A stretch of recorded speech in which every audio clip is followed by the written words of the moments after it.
वक्फ संशोधन बिल लोकसभा में कुछ ही वक्त में पेश होने वाला है। ऐसे में विपक्षी पार्टियां पुरजोर कोशिश कर रही हैं कि इस बिल को पास ना किया जाए। वहीं बात करें मुस्लिम संगठनों की, तो वो भी अपने सांसदों से अपील कर रहे हैं कि इस बिल को पास ना होने दिया जाए। इस वक्त हमारे साथ भारतीय जनता पार्टी के राष्ट्रीय प्रवक्ता यासिर जिलानी जी मौजूद हैं। सर, लगातार जो मुस्लिम संगठन हैं वो भी ये अपील कर रहे हैं कि इसको पास ना होने दिया जाए। क्या कुछ आप कहेंगे? देखिए, सबसे पहले मुस्लिम संगठन से मैं सवाल पूछता हूं, जो उनके रहबर बने हुए हैं, क्या वो एक्चुअल मुस्लिम संगठन के रहबर हैं या पॉलिटिकल पार्टी के नेता हैं? संशोधित बिल जो आ रहा है वो भारत के गरीब मुसलमानों के डेवलपमेंट के लिए, उनके विकास के लिए और उनके भविष्य को उज्जवल करने के लिए आ रहा है। 9 लाख एकड़ ज़मीन वक्फ बोर्ड उसका मालिकाना हक रखता है। उसको गरीब मुसलमानों के बीच में उसका इस्तेमाल ना करके, जो इस तरह के रिलीजियस लीडर जिन्होंने ड्रामा कर रखा है, उन्होंने उस पर अपना अधिकार जमाया और पिछले 60 सालों में वो लगातार अपने आप को अमीर बना रहे हैं और गरीब मुसलमानों को गरीब बना रहे हैं। Yasir ji, all India Muslim personal law के जो अध्यक्ष हैं मौलाना खालिद सैफुल्लाह रहमानी जी, वो कह रहे हैं अपने सांसदों से, जो सदस्य हैं, कि वो इसको पास ना होने दिया जाए। जो लगातार डिबेट चल रही है इसको लेकर, उसमें यही कहा जाता है कि जो मुस्लिम के लिए ये जो वक्फ बोर्ड आएगा ये नुकसानदायक होगा।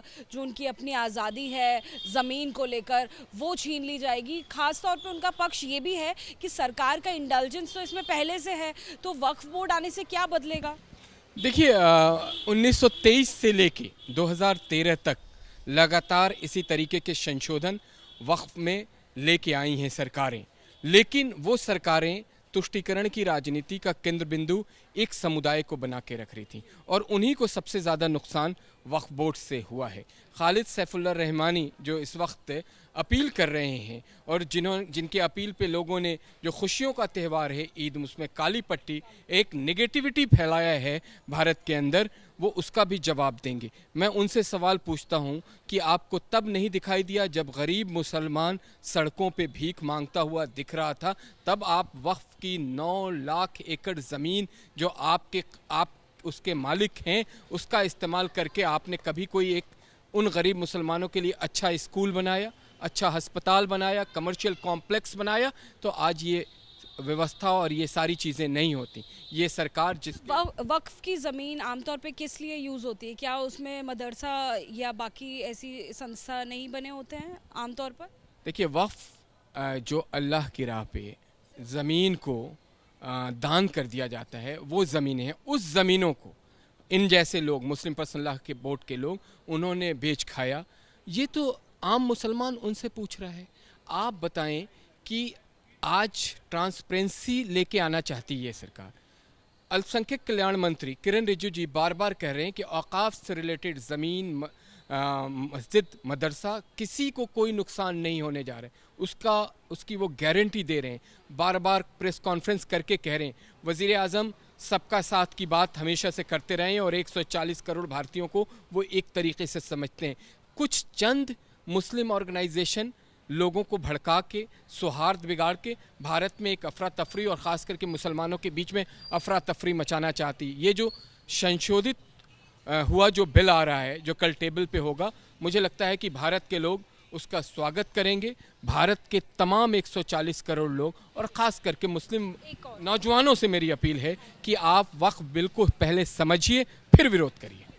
एक और क्योंकि बड़ी खबर है, ये भी पूछना चाहूँगी। वक्फ बिल संसद में पेश होने से पहले हमने देखा मुंबई में उलेमा और इमामों की एक अहम बैठक हुई और इसमें क्या कुछ कहा गया है, नायडू, नीतीश कुमार समेत जो बाकी सेक्युलर पार्टियां हैं वो बिल के खिलाफ खड़ी हों वरना मुस्लिम सबक सिखाएंगे, ये तक कहा गया है। और ये अलहाज मोहम्मद सईद नूरी ने कहा है। मैं अलहाज मोहम्मद सईद नूरी को चेतावनी देता हूँ, जो भारत की सरकार है, वो किसी भी तरह का अगर आप अपराध करने को सोच रहे हैं तो आपको यहाँ की जो पुलिस है, यहाँ का जो एडमिनिस्ट्रेशन है, आपको दंडित करेगा। एक बात। और नहीं, सबक सिखा के आप धमकी ना दें, एक बात क्लियर है। लेकिन मैं आपसे ये कहना चाहता हूँ कि आप इस तरह की बातें, इसी तरह की बातें, इमाम ऑर्गेनाइजेशन, इसी तरह के जो लोग हैं, उन्होंने 3 तलाक पे भी इसी तरह की धमकियाँ दी थी। मैं उनसे हाथ जोड़ के रिक्वेस्ट कर रहा हूँ कि आप भारत के सौहार्द को मत बिगाड़िए।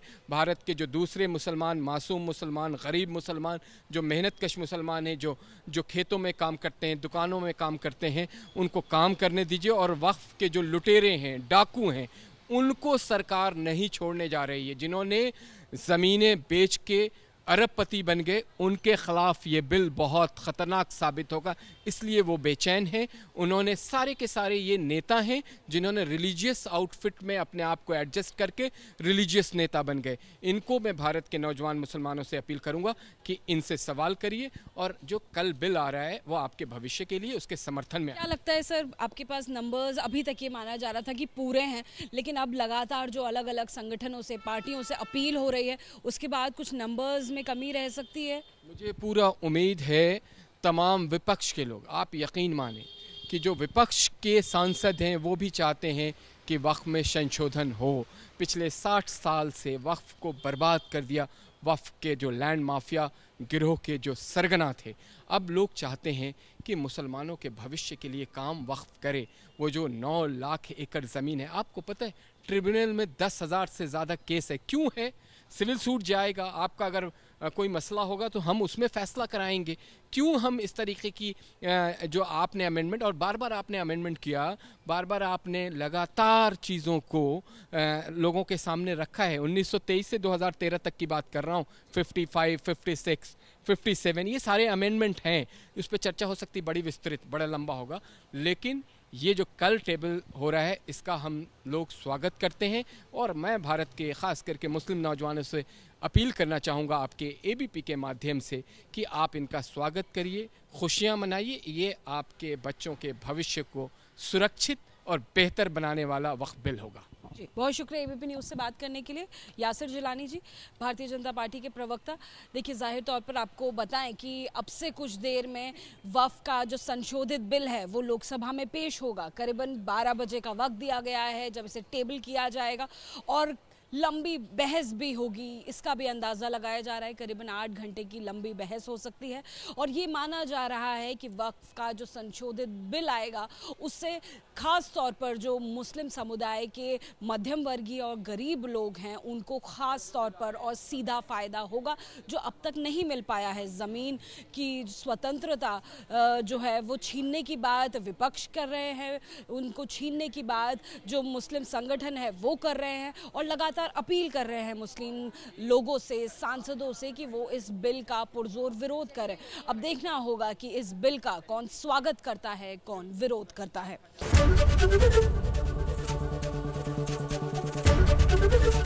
एबीपी गंगा, खबर आपकी, जुबान आपकी।